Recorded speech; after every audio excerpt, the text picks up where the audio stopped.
Hey Bookaholics, and welcome back to another batch standalone reviews.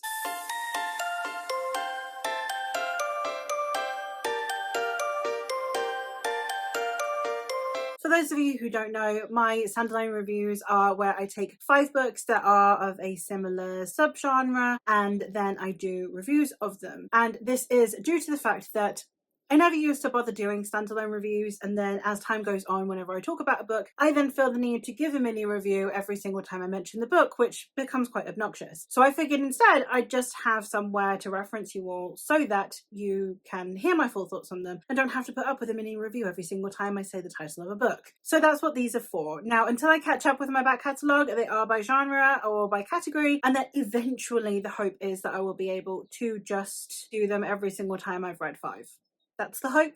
Eventually we'll get that. But at the minute, we're quite far behind. So let's get on to these. The first one I'm going to talk about today is The Witch and the Tsar by Olesya Stalnikova-Gilmore. This one is a mythology that is based on Slavic folklore, and it's a Baba Yaga story. Baba Yaga is a very popular story within Slavic folklore. In this story, we are following a young woman who is a witch and who lives on the outskirts of this village where they likewise need her and despise her. They like having her around so that she can help with herbal remedies whenever someone is sick, but they do not particularly enjoy her presence as she is a witch. However, one day she hears that the Tsar's wife is very sick, and given that she is a very close friend, or at least was a very close friend of the Tsar's wife, she decides to travel all the way over to the capital so that she might help her friend. Now, I would say that this is not going to be for everyone. I think between the pacing and the storyline, there are definitely going to be some things that are just not going to work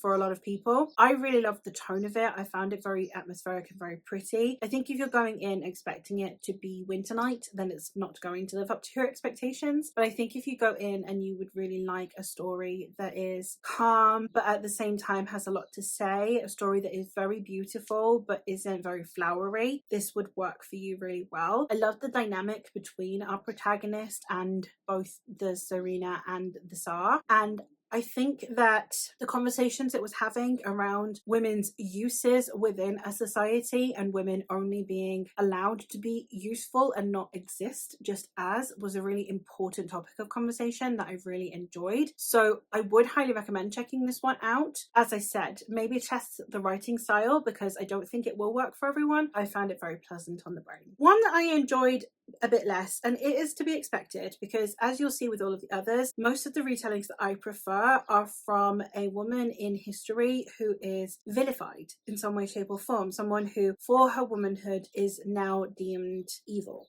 be it the Baba Yaga character or characters that we will see in other books that I'm going to talk about. This one is following the damsel in distress character and is trying to give her more agency. Now, while that was something that I very, very much wanted to get from this book, I don't feel like it actually lives up to it. I feel like we are just getting the exact same story of the Minotaur, but from Ariadne's perspective. I don't feel like she had much more agency. She was a character who already had a bit of agency since she was the one that helped Perseus navigate the labyrinth and come out alive. So I understand why they would choose her, but they didn't add anything else to the story for it to be worth my while. I didn't feel like I cared more about the character, and I didn't feel like anything new was really brought to the story aside from the perspective, which might be enough for some people. Like if you're just really sick of the male gaze, of course, go read this. It's a well-written story. I just personally went in hoping that we would get more Ariadne and more about her life not being contingent on her father, but that's just not the case. So while I would have enjoyed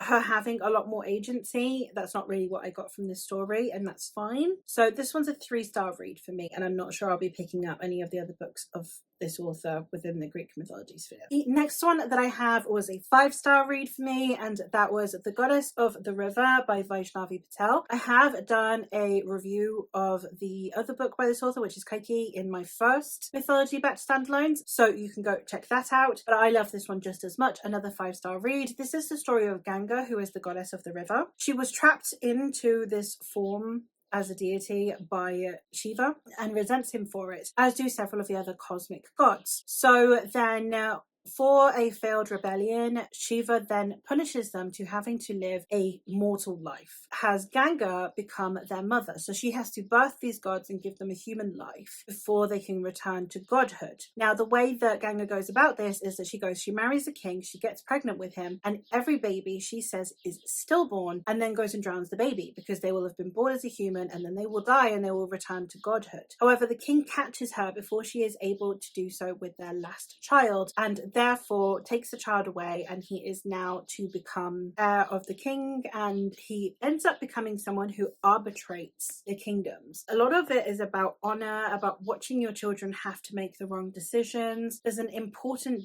description of both motherhood and also divinity within here, and the combination of the two, because once Ganga gives birth to her son, she returns to becoming the goddess of the river because she has completed her duty of birthing all of these children. So it was a fascinating story, and I really loved the discussions around honor and duty to your people, as opposed to just adhering to what others believe are your duties to your people. And I think that it was done in a way that I found absolutely fascinating, and I really did appreciate angles that we got, the different perspectives that we got on this story. It's not really showing any one person to be outright the villain, and how easy it would be to flip the narrative on any of these characters to make them the villain or the hero. And I love the way that Vaishnavi Patel does that. The next one that I have is The Weaver and the Witch Queen by Genevieve Gornichek. This is another 5-star read for me, as was the previous book by this author, The Witch's Heart, which is in the same mythology batch reviews as Kaiki. And this one is the story of, it's a retelling of the life of Gunhild, who was the mother of kings. And Gunhild in history has had a reputation of being someone who was a bit of a she-wolf. She was so ambitious for her sons that she didn't let anything really get in her way. It's divisive as to whether or not that's deemed a good thing.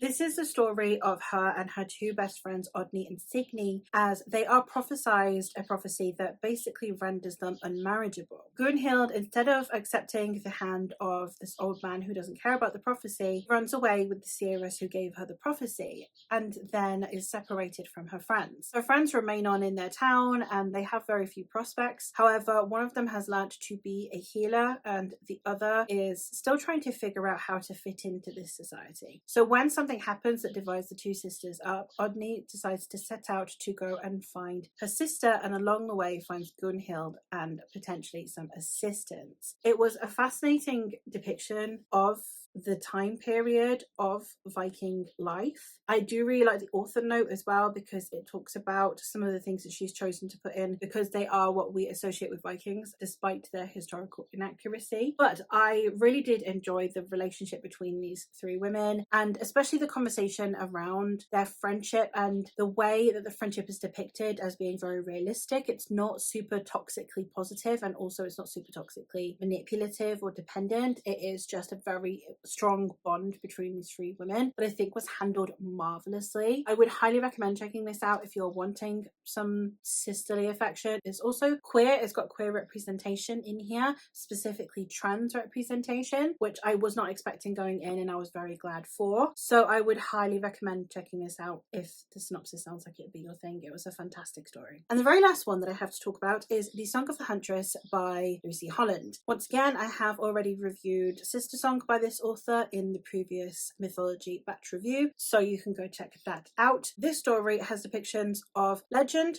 folklore, mythology, and history all woven into one, including the legend of Boudica, the folk tale of the Wild Hunt, the mythological representation of Gwynapneith, and we also have the historical depiction of Queen Ethel and her husband King Ine during the 8th century. This story is told from multiple perspectives. The first one we have is Hala, who is the head of the Wild Hunt. The Wild Hunt are, in mythology, those that have been cursed by the Fae to roam the lands, and they cannot dismount until the Fae's hound dismounts the horse. So they have to just keep riding. They are part of the Wild Hunt. They became part of the Wild Hunt because they sought out the help of the Fae, namely Gwynapneith. They wanted assistance from when it comes to defeating their enemies, the Romans, since this is Boudica's warband. He, like in the original myth, curses them to instead be part of the Wild Hunt. So they emerge from the Fae realms, and it's been hundreds of years. Boudica is long dead, and now they are the Wild Hunt. We are also following